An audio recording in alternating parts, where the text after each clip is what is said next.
The House will be in order. Prayer will be offered today by our chaplain, Father Conroy. Let us pray. Dear God, we give you thanks for giving us another day. We ask your special blessing upon the members of this people's house.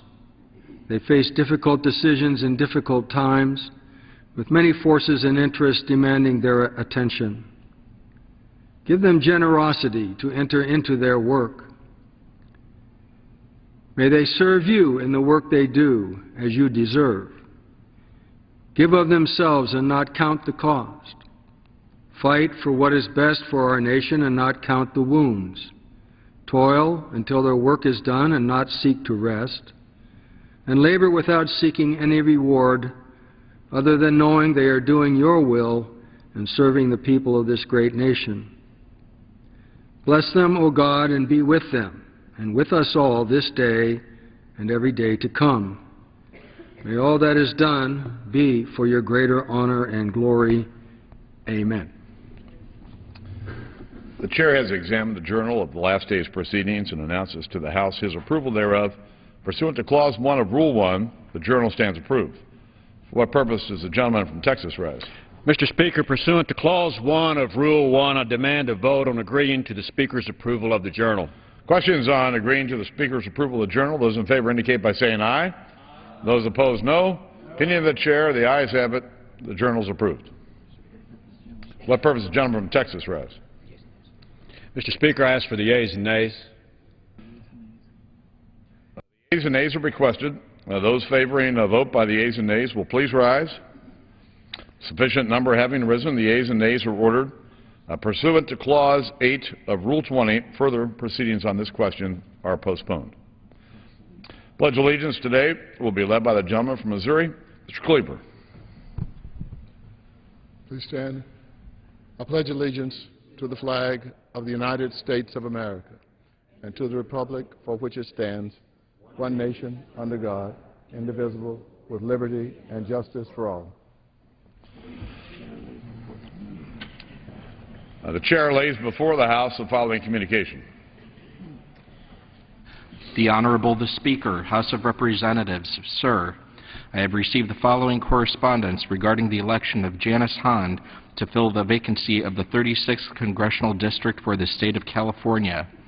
The correspondent was not a candidate for office and affirms that he is not eligible to contest the election under the law. As such, I forward the correspondence to the House for its disposal. With best wishes, I am, signed sincerely, Karen L. Haas, Clerk. Referred to the Committee on House Administration and ordered printed. The Chair will entertain up to 15 requests for 1-minute speeches on each side of the aisle. For what purposes? Gentleman from Alabama rise. Request unanimous consent for 1 minute. Without objection. Thank you, Mr. Speaker. This country has a real problem with jobs, or the lack of jobs, and our economy. It's what we in Congress need to be debating solutions to resolve. Instead, we're having to argue with the President about our debt ceiling. The President is refusing to cut spending that every American knows we have to do unless he gets tax increases. And he's threatening to withhold Social Security checks from seniors to get his way. And I think that's shameful, and he's going to have to answer for that one day. But right now, we've got a solution in the House, the Republicans do, called cut, cap, and balance, that will withhold spending to a level that we can afford in a responsible way without new taxes. We're urging the President to do something big. He says he wants to do something big about our debt problem. This is the solution. We urge him to work with us and not demand new taxes. And once he'll do that, we can turn to some meaningful things that will help improve the job situation, which, by the way, is at 9.2% unemployment and going the wrong direction. We can do some things like getting the regulators off our community banks so small businesses can have access to capital. Shrinking the size of EPA and OSHA and NLRB, who are bloated in their infrastructure and just stifling jobs in America. We have a lot of things we can do, but first we've got to get our spending under control. I urge my colleagues to vote for cut, cap, and balance. Gentleman's time has expired. What purpose does the gentleman from Texas seek recognition? Request permission to address the House for 1 minute, Mr. Without Speaker. objection, I gentleman from extend my Texas remarks. is recognized for 1 minute. Mr. Speaker, I rise in opposition to the drastic cuts to Social Security and Medicare and other crucial federal programs that the passage of the Cut, Cap, and Balance would force upon the American people. The Cut, Cap, and Balance Act takes our nation closer to default by holding the debt ceiling hostage until Congress passes a constitutional amendment to limit the total spending to 18% of our gross domestic product. The last time federal spending was below 18% of the gross domestic product was 1966. When the median age was 8 years younger and the average cost of health care was 1/5 of what it is today. Even under President Ronald Reagan, federal spending was over 22% of gross national product. Throughout this, though this legislation may claim to exempt many federal programs from the spending limitations, there are almost not possible to revert the federal spending back to the 1960 levels without sharp cuts in every program, including Social Security and Medicare. Even the FY 2012 budget that the House Republican majority passed in April would dismantle Medicare as you know it, allowed for federal spending to be above 20% of the gross domestic product. I urge my colleagues on both sides to vote to support Americans, retirees, veterans, and children and oppose this dangerous legislation. Gentleman's time has expired. For what purpose does the gentleman from Texas seek recognition? Request permission to address the House for 1 minute. Without objection, gentleman from Texas recognized for 1 minute. Mr. Speaker, under the ATF's Operation Fast and Furious, straw purchasers bought and sold guns to Mexican drug cartels while the ATF watched. It is hard to understand why the FTF is complicit in the drug smuggling business. Maybe the government hoped it would lead to more gun control, but unfortunately it led to murder. Border Patrol Agent Brian Terry and ICE Agent Jaime Zapata were killed by guns that were trafficked into Mexico under this operation. Rather than investigate this ill-conceived and dangerous operation, the federal government is doing what it does best, creating gun control regulations to solve a problem it created. The President's new discriminatory executive order requires border states to report purchases of 2 or more rifles to the ATF, the very agency that purposely and incompetently let over 2,000 guns go to Mexico, 1,400 of which are still missing. This administration ignores the obvious. It's not the gun, it's the shooter. And in this case, it's the federal government's recklessness and stupidity that led to at least 2 murders. It's time to control the ATF, not guns. And that's just the way it is. Gentleman's time has expired. For what purpose does the gentleman from Rhode Island seek recognition? Without objection, gentleman from Rhode Island is recognized for 1 minute. Mr. Speaker, I rise today to honor and recognize the rich history of Colombia as we mark Colombian Independence Day on July 20th. We honor the people of Colombia and those individuals of proud Colombian descent who are celebrating more than 200 years of independence. Colombians have been immigrating to Rhode Island for the past 50 years, and I would like to thank them for their great contributions to our state. Simón Bolívar led the people of Colombia in the first raising of their flag, signifying their sovereignty and the birth of one of the most culturally rich nations in all of Latin America. Today we celebrate a great country, its people, their traditions, and the mark they have made on cities like Central Falls and Providence and Pawtucket, Rhode Island, and others, adding to the vibrancy of these communities. For that alone, I'm proud to honor your heritage and the difference you have made. And as I pay tribute to the people of the great nation of Colombia, I also want to again extend my thoughts and sympathies to Colombians everywhere for the suffering that continues to occur because of the floods in your country. May we continue to be inspired to support the people of Colombia through this difficult time as we celebrate Colombian Independence Day and honor the enormous contributions of Colombian Americans. Thank you, Mr. Speaker. I yield back. Gentleman yields back. For what purpose does the gentleman from South Carolina seek recognition? Without objection, gentleman from South Carolina is recognized for 1 minute.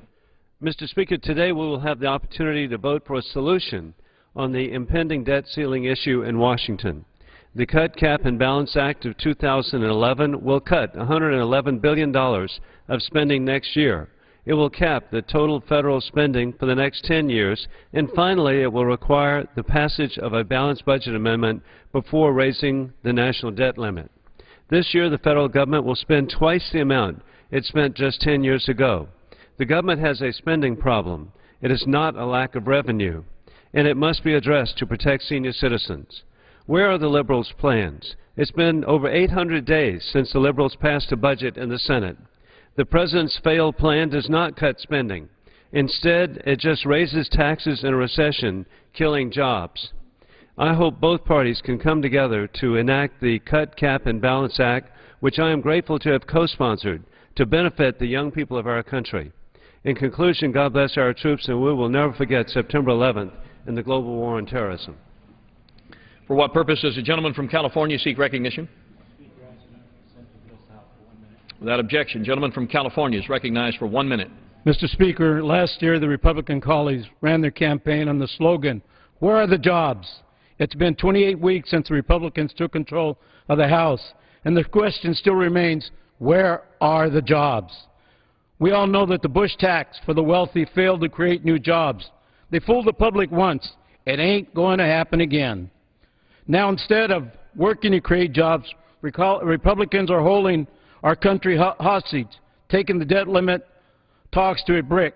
Under the Republican budget proposal, seniors will lose guaranteed medical benefits, have their out-of-pocket medical expenses double. The Republican plan will reopen Medicare, the donut hole area, costing 4 million seniors an additional $2.2 billion. It's wrong to make our seniors suffer, to give a tax break to the ultra-rich and corporations that ship jobs overseas. No new taxes, no new jobs, no taxes, no jobs, no taxes, no jobs. Let's put together a plan that lowers our deficit without doing it on the backs of our seniors in the middle class. I yield back to balance my time. Gentleman's time has expired. For what purpose does the gentleman from Pennsylvania seek recognition? Without objection, gentleman from Pennsylvania is recognized for 1 minute. Mr. Speaker, would you invest in a company if there was a 40% chance that you would lose all of your money? That doesn't sound like much of an investment. Most people would call that gambling. But that is exactly what the federal government is about to do in setting up the new Obamacare health care co-ops. The Department of HHS will loan more than $4 billion in the coming years as an attempt to set up at least one co-op in each state. They project that 40% of the loans given out to plan the co-ops will go into default.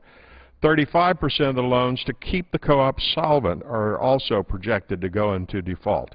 This could add up to billions of dollars lost. We raised taxes by more than $1 trillion so that we could burn it away on projects with an extremely high rate of failure.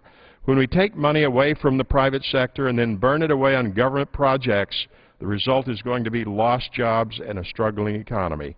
We need jobs, not more failed government programs. I yield back. Gentleman yields back. For what purpose does the gentleman from Missouri seek recognition? Without objection, gentleman from Missouri is recognized for 1 minute. Mr. Speaker, this is a very sad time for me, and I hope for others. Unemployment is at 9.2%. For African Americans, it's at 16.2%. If you use the Labor Department's U6 standards, it's almost 30%. And all we want to do here is argue. These are real human beings who are out here struggling. I saw a lady the other day working at a hotel, cleaning up with a college degree from Howard University. She can't get a job. And so what are we going to do in Congress? Well, Congress likes to bash. The jobless need cash. What do we need to do to get things going? Well, we need to stop being so mean. Mean! That's what we are down here. A bumblebee cannot sting and make honey at the same time. And what we've decided to be in Congress are a big group of 435 stingers. Gentleman's time has expired. For what purpose does the gentleman from Louisiana seek recognition? Actually, I'm just content to address the House for 1 minute. Without objection, gentleman from Louisiana is recognized for 1 minute. You know, Mr. Speaker, I'm new to Washington, so sometimes I don't understand why this town makes everything so hard. For decades now, this town has squandered the wealth of the people of the United States, and yes, it is the people's money, not Washington's. Our spending is 24% of our economy. Our revenue is 15%. 24 is larger than 15. What we spend is more than we take in. We have a spending problem here. Mr. President, stop the class warfare and end the threats to our seniors. You know they are the most vulnerable, and it is they who have carried the burden of this government's reckless spending for decades. Since you refuse to lead with a plan, we have. I'm sorry you don't like our plan, but you don't have a plan or have not put a plan forward. We must get Americans' fiscal house in order. So to do so will require fiscal discipline and sacrifices. We must separate our wants from our needs. This bill forces us to do this. It is the responsible thing to do, and it is the only way to guarantee the future solvency of the United States and the protection of our citizens from out-of-control government. Mr. Speaker, I yield back the balance of my time. Fired. For what purpose does the gentlelady from New York seek recognition?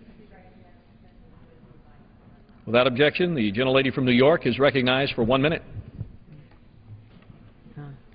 Mr. Speaker, while we are preoccupied with the weighty issues of the day, we also need to take a moment to acknowledge what is also good.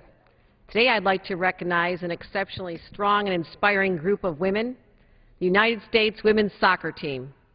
Despite fierce competition, these women overcame insurmountable odds and made it through 5 rounds of play, doing us all proud. And what is most exciting to me is that 2 of our strongest players hail from Western New York. Abby Wambach, born and raised in Rochester, and Alex Morgan, who currently plays for the Western New York Flash. These 2 women gave the United States our goals, proving to be tremendous athletes that deserve our recognition. So thanks to Abby and Alex and the entire team and making all Western New Yorkers and America proud. And I'd like to note that they work together as a team on behalf of America. I think there's some lessons that we should take from these inspiring women, and I'd be very proud to welcome them to our Capitol and give them a tour of this distinguished body. Thank you, Mr. Speaker. I yield back the balance of my time. Gentlelady yields back. For what purpose does the gentleman from Michigan seek recognition? Permission to address the House for 1 minute. Without objection, gentleman from Michigan is recognized for 1 minute. Mr. Speaker, we received word yesterday that the President has threatened to veto the bill we will consider later today, H.R. 2560, the Cut, Cap, and Balance Act. As a co-sponsor of this bill, I can't disagree more. We have a spending problem, not a revenue problem. For the President to threaten to veto a serious proposal that will put our country back on the path to fiscal responsibility demonstrates his stubborn insistence on continuing reckless spending and debt. If the President wants to continue to disregard the voice of the people, then he will veto this bill despite never presenting a plan of his own. The President will do what he chooses to do, but I will do what the people and our nation's future demand. Unless we want to face even longer-term economic difficulties, the President should reconsider his position and support this plan that cuts spending and encourages job growth. Mr. Speaker, I yield back. Gentleman yields back. For what purpose does the gentleman from Kentucky seek recognition? Request permission to address the House for 1 minute. Without objection, gentleman from Kentucky is recognized for 1 minute. Thank you, Mr. Speaker. We've heard at rallies all across the country over the last couple of years, we want to take our country back. Well, today, when we're voting on the so-called Cut, Cap, and Balance Act, we now know where they want to take our country back to. 1966. Those are the spending levels that would be required if we pass Cut, Cap, and Balance. Now, there are a lot of cool things about 1966. Gas was 25 cents a gallon. Average car cost about $3,400. A new car, a home was $20,000. And eggs were 55 cents a dozen. It would be nice if we could pay those prices again. It would be nice if our seniors who are cared for by doctors and hospitals could rely on that kind of 1966 pricing. Unfortunately, they can't. So what Cut, Cap, and Balance would really mean is slash, shred, and punish. Slash the budget, shred the safety net, and punish the American citizens who can least afford it, all while protecting the wealthiest, most successful, and the most specially treated people in this country are millionaires, billionaires, oil companies, and giant corporations. I urge all of our colleagues to reject the reckless Republican agenda known as Cut, Cap, and Balance. I yield back. Gentleman's time has expired. For what purpose does the gentleman from Texas seek recognition? To address the House for 1 minute. Without objection, gentleman from Texas is recognized for 1 minute. Mr. Speaker, as I talk to residents of the 23rd Congressional District of Texas that I have the privilege to represent, the top concern about which I hear is the need to create jobs. For 2 years, President Obama and Washington liberals attempted to spend and borrow our way to a better economy. It simply didn't work. Trillions of dollars later, all we have is a national debt that every American household has of over $120,000 of its share, and 29 straight months of unemployment at 8% or higher, the longest streak since the Great Depression. There's another way to create jobs. Pass the pending free trade agreements with Colombia, Panama, and South Korea. According to the Business Roundtable, these three agreements alone will create more than 250,000 jobs. At a time when over 14 million Americans are unemployed, it's time to put the politics aside and pass these three job-creating agreements. The time has come to pass the Colombia, Panama, and South Korea free trade agreements. I yield back. Fired. For what purpose does the gentleman from Georgia seek recognition? To address this honorable body for 1 minute and revise and extend my remarks. Without objection, gentleman from Georgia is recognized for 1 minute. Thank you, Mr. Speaker. Cut, cap, and balance is not a jobs bill. It's a job-killing bill. It's a new way of trying to ramrod the Ryan budget proposal down our throats. It's the Ryan budget with lipstick. And it's really just slash and burn politics with a new face. Today, the Republicans will vote unanimously for this draconian slash and burn Ryan budget plan that they now call cut, cap, and balance. For the third time, the Republicans will vote unanimously to cut Medicare and change Social Security to a voucher program that puts our seniors at the mercy of the for-profit insurance companies. And that's real. We need jobs and economic growth, not cut, cap, and balance, which is, again, just slash and burn politics, Ryan budget proposal with lipstick. And that's the real deal. That's realer than real deal Holyfield. Gentleman's time has expired. What purpose does the gentleman from Ohio seek recognition? Without objection, gentleman is recognized for 1 minute. Thank you, Mr. Speaker. Our nation is facing a debt crisis that threatens our economy, national security, and our children's future. This administration continues to borrow and spend money we don't have. They just don't get it. Our debt crisis is not because of taxing too little, but a result of Washington spending too much and pushing the bill to the American people, both now and future generations. Our children will owe approximately $45,000 to our creditors, and that's unacceptable. I know folks back home in Ohio and across this nation are tightening their own belts and must live within their means. And it's time that the federal government does the same with Americans' hard-earned tax dollars. The solution begins with cut, cap, and balance bill. Cut spending now, live within our means by capping future spending, and move towards a balanced budget amendment. Mr. President, we have a debt crisis, and it's time for a plan now. Mr. Speaker, I yield back the balance of my time. Gentleman yields back his time. For what purpose does the gentlelady from Florida seek recognition? 1 minute to revise and extend my remarks. Gentlelady from Florida is recognized for 1 minute. Thank you, Mr. Speaker. Last week during the debate on disaster relief fund, a Republican from Louisiana called the stimulus bill a disaster. I wonder if the victims of disasters such as the BP spill or the Hurricane Katrina would agree. Let's compare. Katrina destroyed about 400,000 jobs and caused $100 billion in damage. The stimulus bill gave $237 billion in tax breaks to 95% of the American workers. According to the CBO, the stimulus bill saved or created 3.3 million jobs this year alone. Does that sound like a disaster, Mr. Speaker? We are still counting the losses from the BP oil spill, but we know that companies like BP get $4 billion in tax subsidy every year.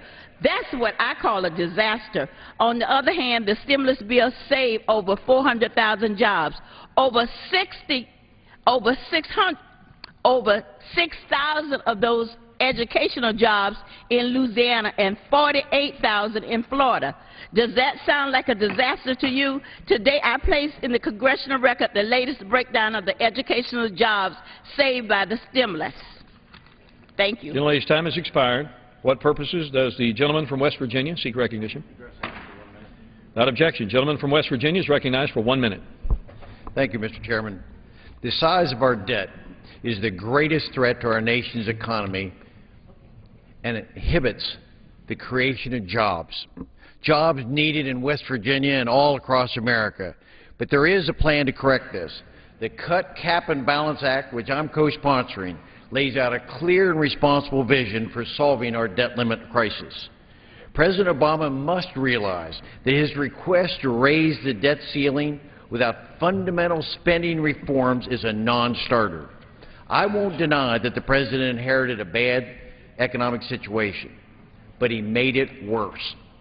His failed stimulus program, the job-killing costs of Obamacare, and the billions of dollars added to our country's spending through expanded programs have all contributed to the $1 trillion of debt, new debt we are faced with today. It's time to get serious and solve the problem. We have a plan. Let's pass Cut, Cap, and Balance today. Thank you, Mr. Speaker. Gentleman's time has expired. For what purpose does the gentlelady from Wisconsin seek recognition? To speak for 1 minute and to be able to revise and extend my remarks. Without objection, gentlelady from Wisconsin is recognized for 1 minute. Thank you, Mr. Speaker. You've heard the so-called experts predict the economic consequences of default on the debt. But your question is, what does this have to do with me? And Gwen, can you please tell me what this means in plain English? You know, for example, the Federal Reserve analysis that default would cause point increases in Treasury yields. Translation, every point increase means the loss of hundreds of thousands of jobs, your job.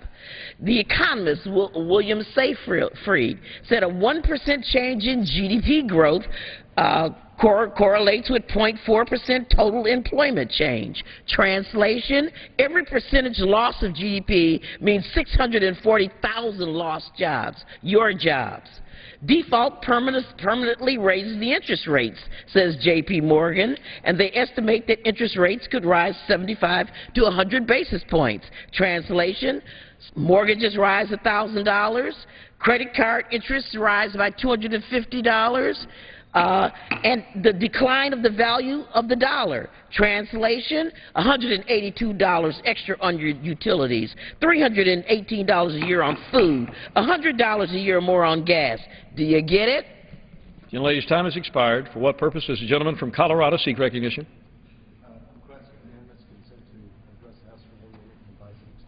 Without objection, gentleman from Colorado is recognized for 1 minute. Thank you, Mr. Speaker. I just got off the phone with a constituent of mine, Tom Abbott, small businessman, cares about his family, cares about his business, the people that he works with. He asked a very simple question. I have to live within my budget. Why doesn't Washington? The plan that we have put forward would take over a 10-year period, capping the spending at 18%. As Americans, I think we need to ask the question, have we had an 18% increase in our family budgets year over year? I think the answer is no. I'd like to quote for you some of the President's plan to deal with the economic challenges that we face. There is not one. The silence is deafening. My friends, the American people expect more. The American people deserve better. Washington does not have an income problem. It has a spending problem.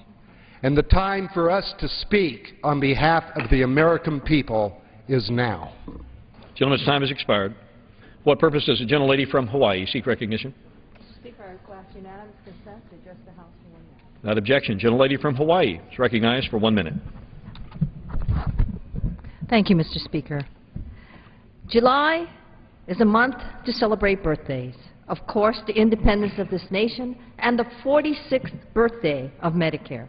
Medicare is the best health care program ever and the most successful anti-poverty program. So the question that we should all be asking ourselves is, why then do the Republicans want to do away with Medicare as we know it? And the answer probably is because we've forgotten what Medicare was meant to do. Prior to 1965, 44% of our seniors had no health care. Now 40 million are enrolled. Before 1965, 40% of those 65 and older were at or below the poverty level. Now, only 10% fall in that category. Life expectancy was 70.2 years. Now it is 78.2 years of age. So we should ask ourselves, why? Why do we want to touch Medicare as we know it? Medicare has done what we need it to do. Happy birthday, Medicare, and thank you. I yield back. Gentlelady's time has expired. For what purpose does the gentleman from Texas seek recognition? Without objection, gentleman from Texas is recognized for 1 minute. Mr. Speaker, every day in my district in Texas, I hear from small business people who tell me, I'm afraid to hire new workers because I think this national debt will end up bankrupting my business, not to mention my country. The American people are saying to Washington, quit spending money we don't have. And so today, House Republicans will bring to the floor the Cut, Cap, and Balance plan. Cut federal spending at least back to its 2008 levels. Who's going around saying government wasn't big enough before Barack Obama came here? Cap it. Let's make sure that our government doesn't grow beyond our ability to pay for it. And then balance. Small businesses, families, states, everyone has to balance their budget except for the federal government. Is it any mystery why we have $14 trillion of debt? There is no other credible plan on the table that avoids default and solves the problem. The Senate, 800 days, no budget. The President, he gives us a speech, not a plan. And the only thing he's put on the table is more job-killing tax increases on small business. Mr. Speaker, that doesn't work. It's time for cut, cap, and balance. Gentleman's time has expired. What purpose does the gentleman from Michigan seek recognition? Mr. Speaker, I ask unanimous consent to speak for a minute before the House and to revise and extend my time. Without objection, gentleman from Michigan is recognized for 1 minute. Mr. Speaker, I'm asking this Congress to cut the true tax that's really crushing Americans, that's preventing real job growth and robbing our people of financial security. I'm asking this Congress on certain loans to cut mortgages down to home values. For certain student loan borrowers, let's forgive those student loans. This Congress is responsible for the American people in large part being in the debt that they're in. We deregulated many financial institutions that recklessly put the American people in debt. The one powerful way to restore our economy and to create jobs is to make sure that Americans personally are debt-free. I yield back my time. Back. For what purpose does the gentlelady from New York seek recognition? Without objection, gentlelady from New York is recognized for 1 minute. Thank you, Mr. Speaker. Mr. Speaker, it is with great sadness that I wish to inform the House of Representatives that on June 30th, 2011, Marine Corporal Kyle Snyder of Phoenix, New York, in Onondaga County, was killed by an improvised explosive device while serving in Helmand Province, Afghanistan. Corporal Snyder was born in Syracuse and lived in Baldwinsville, New York for most of his life. He was a graduate of Baker High School and attended Onondaga Community College for a year before enlisting in the Marine Corps in 2008. Corporal Snyder is survived by his parents, Richard and Lori Snyder, a brother, Kevin, and a fiancée, Teresa Lynn Dodge of West Columbia, Texas. Corporal Snyder was a proud and valiant Marine, but he was also a son, a brother, a grandson, fiancé, friend, and comrade. He will be greatly missed, and no words will diminish the grief of those who knew and loved him. In his death, he has earned the thanks of a grateful nation. I yield back my time. For what purpose does the gentleman from Iowa seek recognition? Gentleman is recognized for 1 minute. Thank you, Mr. Speaker. Wake up, America. We are going to be voting today on a bill that has never seen a committee hearing. It's never been the subject of a markup in any committee, and there are going to be no amendments to this bill. The Republicans are calling this their cut, cap, and balance bill, but in reality it's gut, gap, and handcuff. Gut. There is no way to get to their numbers of deficit reduction without seriously gutting Medicare, Social Security, and Medicaid. No way. Gap. Their policies are going to further widen the income gap between middle-class Americans and the richest Americans by perpetuating a policy that has allowed that to exist for the last 10 years. And handcuff. You would be speaking German, Japanese, or Russian if this balanced budget amendment was in effect during World War II and during the Cold War. Because during World War II, we had debt in this country that was 120% of our GDP. And in the dawn of the Cold War, it was 100% of our GDP. That's why this bill doesn't make sense for America, and I urge my colleagues to reject it. Gentleman's time has expired. For what purpose does the gentleman from Florida seek recognition? Gentleman from Florida is recognized without objection for 1 minute. Thank you, Mr. Speaker. Mr. Speaker, today the House will vote to enact a cut, cap, and balance plan to put an end to the spending-driven debt that has crippled our economy. There's been a lot of talk about getting our fiscal house in order. While some in Washington would like to simply fix up the front yard, today's proposal will give our fiscal house a new foundation and fundamentally reform the way our government spends money. This plan incorporates real spending cuts today, places limits on federal spending for coming years, and advances a balanced budget amendment to address our debt crisis and kickstart our economy. The bottom line is that we have to reduce our spending and start living within our means.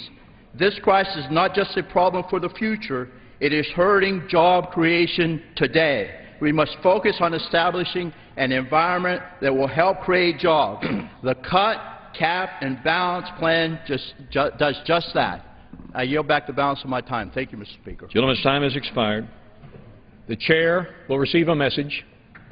Mr. Speaker, a message from the Senate. Mr. Speaker, Madam Secretary. I have been directed by the Senate to inform the House that the Senate has passed S-Con Res 25, welcome the independence of the Republic of South Sudan, in which the concurrence of the House is requested. For what purpose does the gentleman from New Jersey seek recognition? Without objection, the gentleman from New Jersey is recognized for 1 minute. Thank you. Mr. Speaker, I am pleased to join my colleagues today to address H.R. 2560, the Cut, Cap, and Balance Act. House Republicans are bringing to the floor H.R. 2560, which is another attempt to enact the policies embedded in their budget resolution. However, this act is even more extreme because it mandates that the House and Senate approve constitutional amendment imposing their political philosophy. While House Democrats have pushed for a balanced approach to minimize the deficit, Republican members have pushed forward with plans to end Medicare in order to preserve tax breaks for special interests, big oil, and corporations that transport jobs abroad. Throughout the process of negotiations, House Democrats have focused on protecting Medicare, strengthening the middle class, and creating jobs. America's middle class and seniors will suffer the most as the GOP continues to stand in the way of a reasonable, balanced deficit reduction agreement.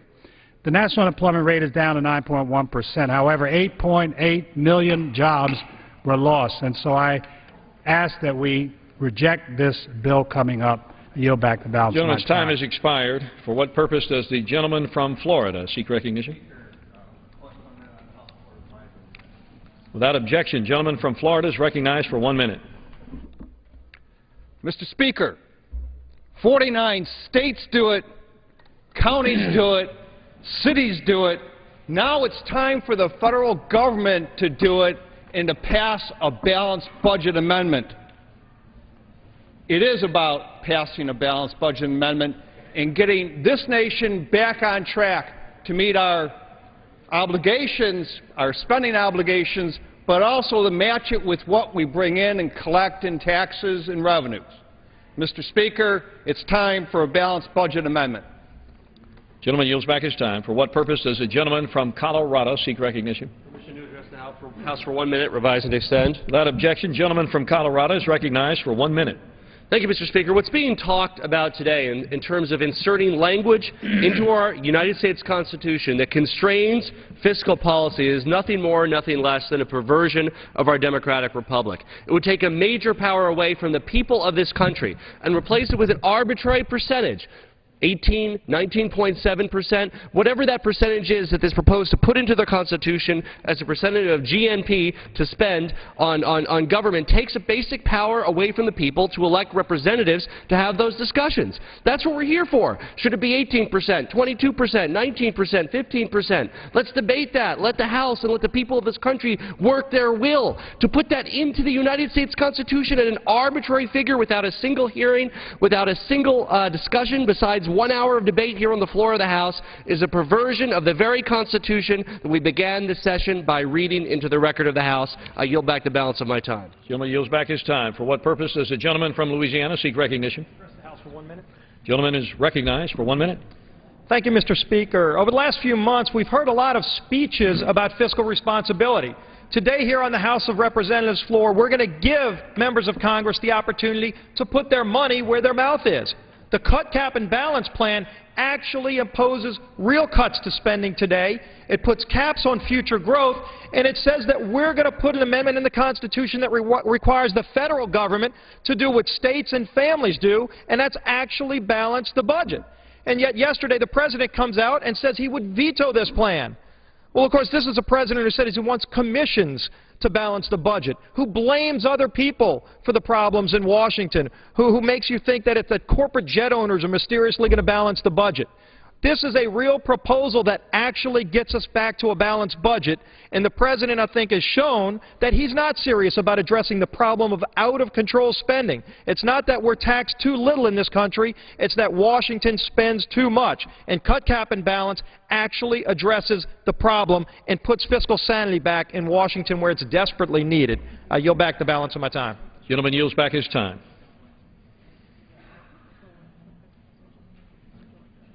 For what purpose does the gentleman from Georgia rise? Rules, I call up House Resolution 355 and ask for its immediate consideration. Clerk will report the resolution. House Calendar Number 53, House Resolution 355.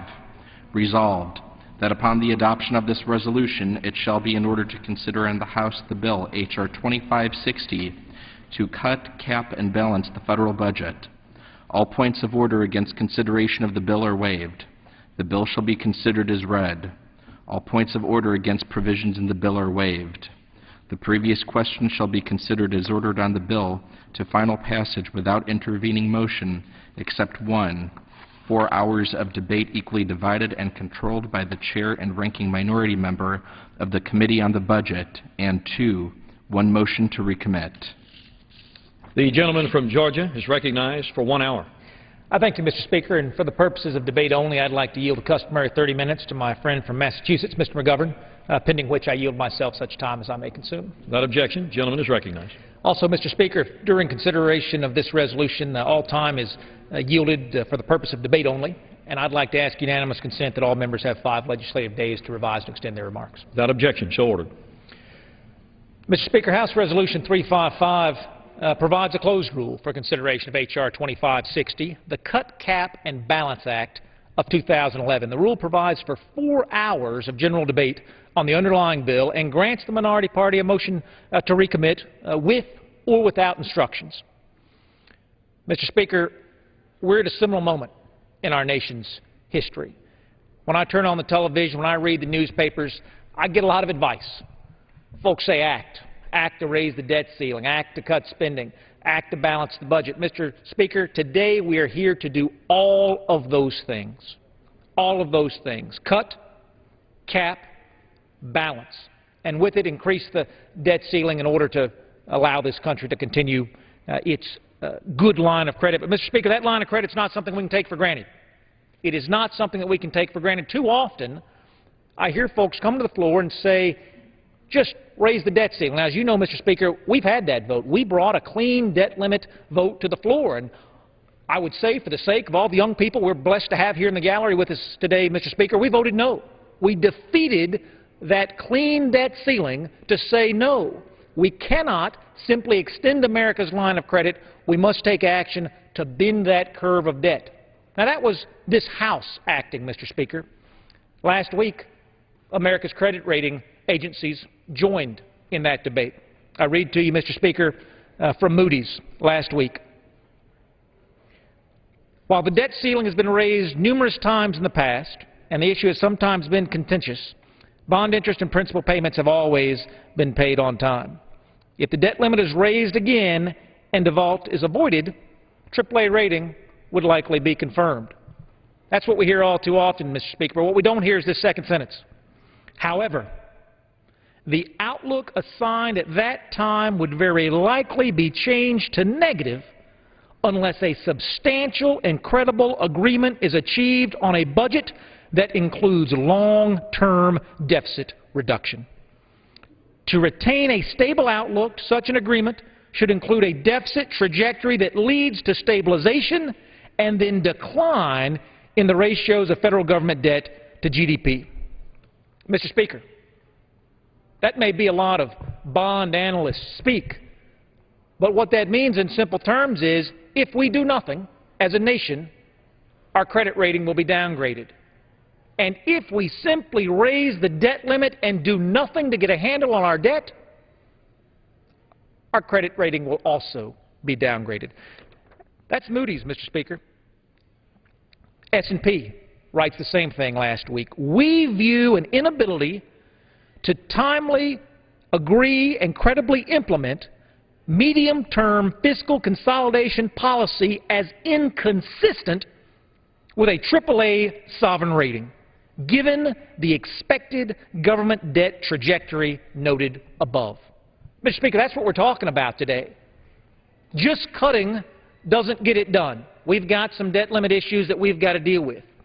Just capping doesn't get it done. We've still got some debt limit issues that we've got to deal with. Just balancing doesn't get it done. We've still got debt limit issues that we have to deal with. But, Mr. Speaker, just raising the debt limit doesn't get it done either. It requires cutting, it requires capping, it requires balancing, and it requires raising the debt limit. We have brought that resolution to the floor today.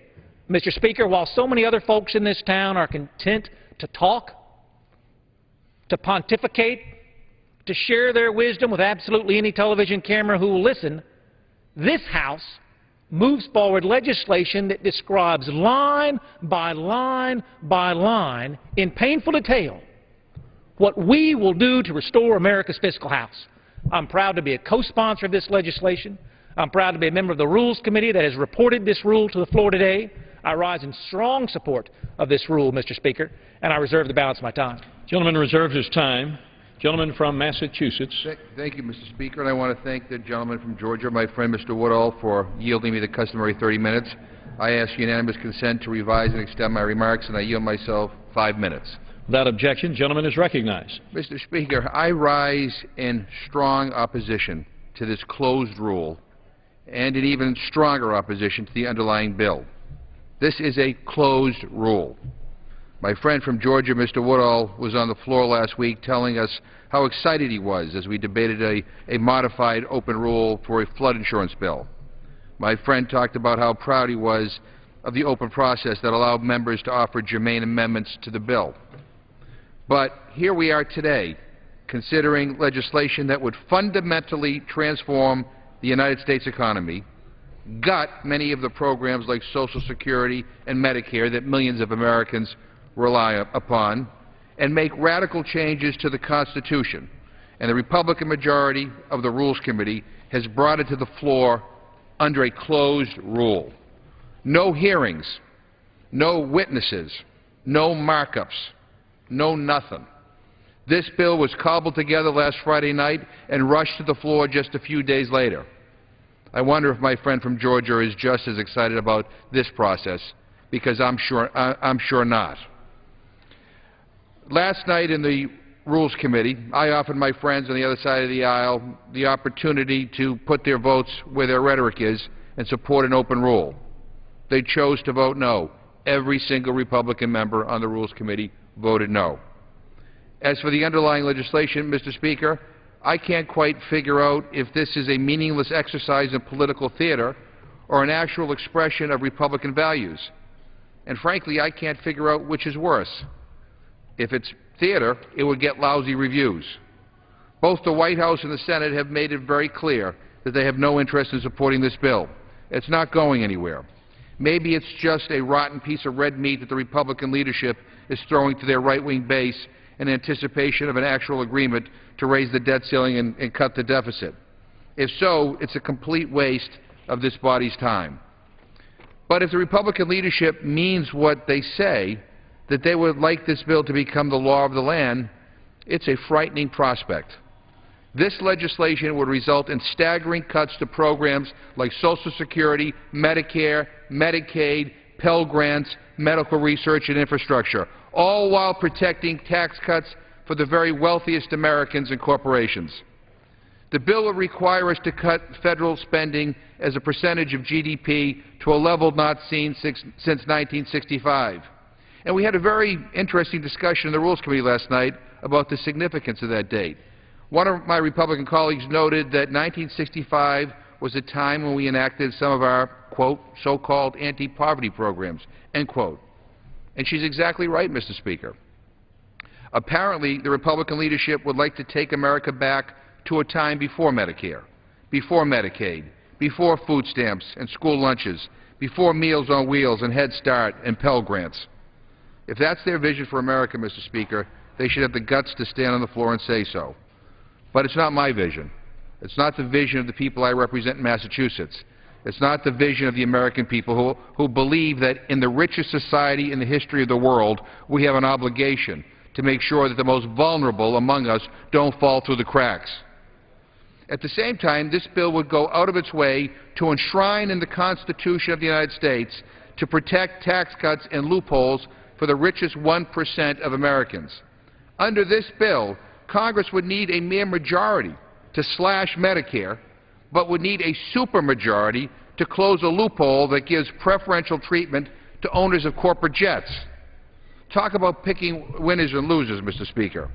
You know, in the ongoing budget negotiations, the Republican leadership of this House have said that they will absolutely not consider raising any revenues to address the deficit and the debt. But listen to this. According to news reports, they're willing to force seniors receiving Medicare home health care to fork over new copays.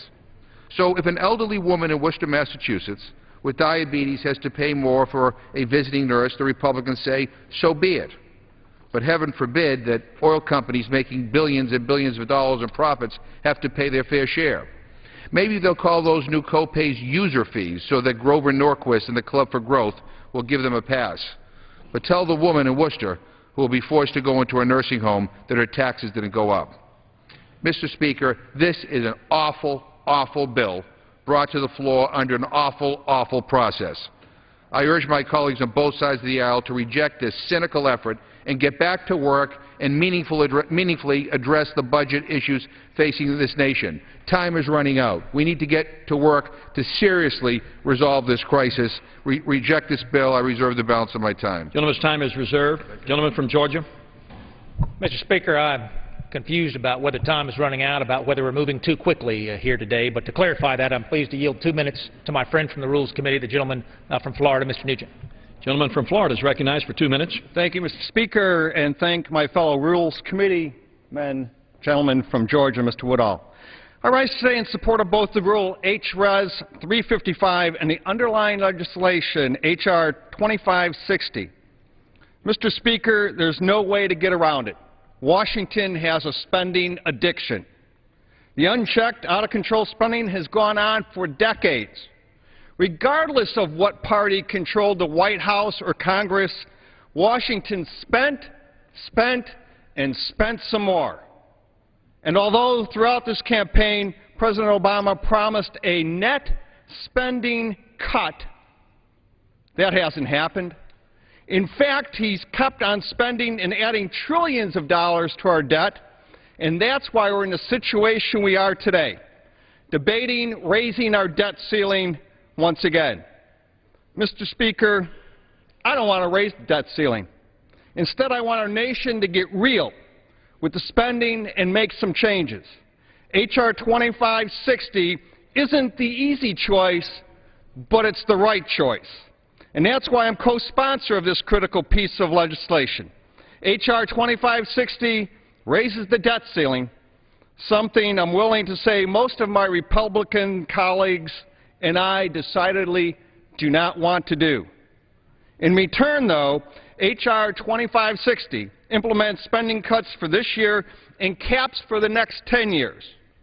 But we all know statutory budget cuts from the past Congresses don't mean an awful lot, which is why H.R. 2560 also calls for Congress to send and pass to the states a balanced budget amendment. Such an amendment would really hold Washington's feet to the fire.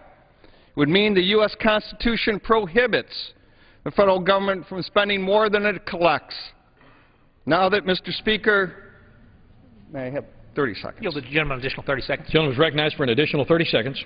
Now that, Mr. Speaker, is a balanced budget amendment to the United States Constitution. That's real action, the real change in accountability in government that America needs and deserves. Mr. Speaker, we need a balanced budget amendment. The President has yet to send to this body anything in writing. All we've received is a speech in rhetoric. We need to move this country forward. We need a balanced budget amendment. We need to pass H.R. 2560. Gentleman's time has expired. Gentleman from Massachusetts. Mr. Speaker, at this time I'd like to yield 3 minutes to the gentleman from Colorado, a member of the Rules Committee, Mr. Polis. Gentleman from Colorado is recognized for 3 minutes. I thank the gentleman from Massachusetts for the time. Mr. Speaker, I rise in opposition to the rule and the underlying bill before us. Mr. Speaker, I support a balanced budget amendment. But what the majority has brought before the House is not even close to a balanced budget amendment.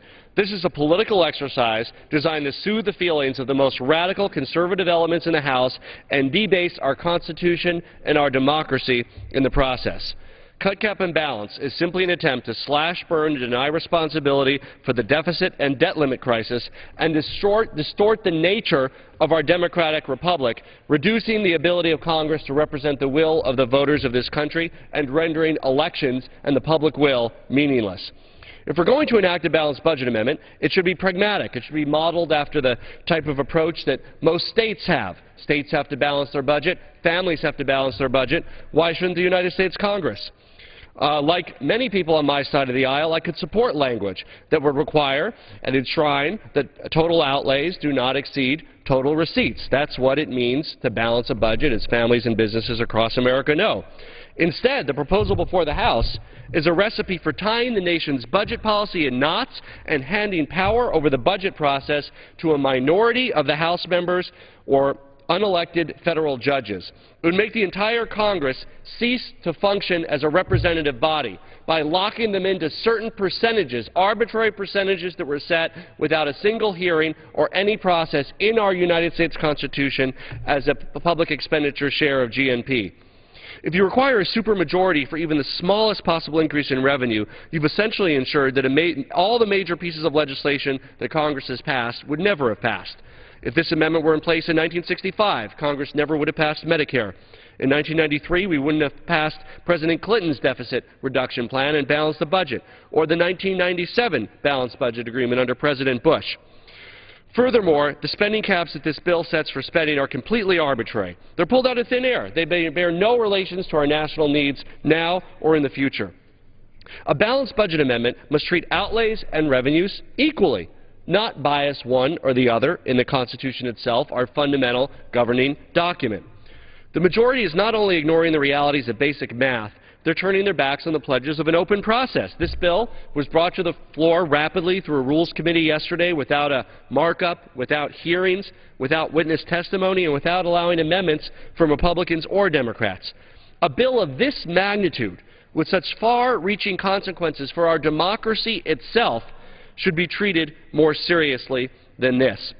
The concept of enshrining a particular percentage of public expenditures as a percentage of GNP is contrary to the concept of a democratic republic in which Congress is elected by the people of this country to govern this country. For these reasons and others, I strongly urge a no vote on the rule and the bill.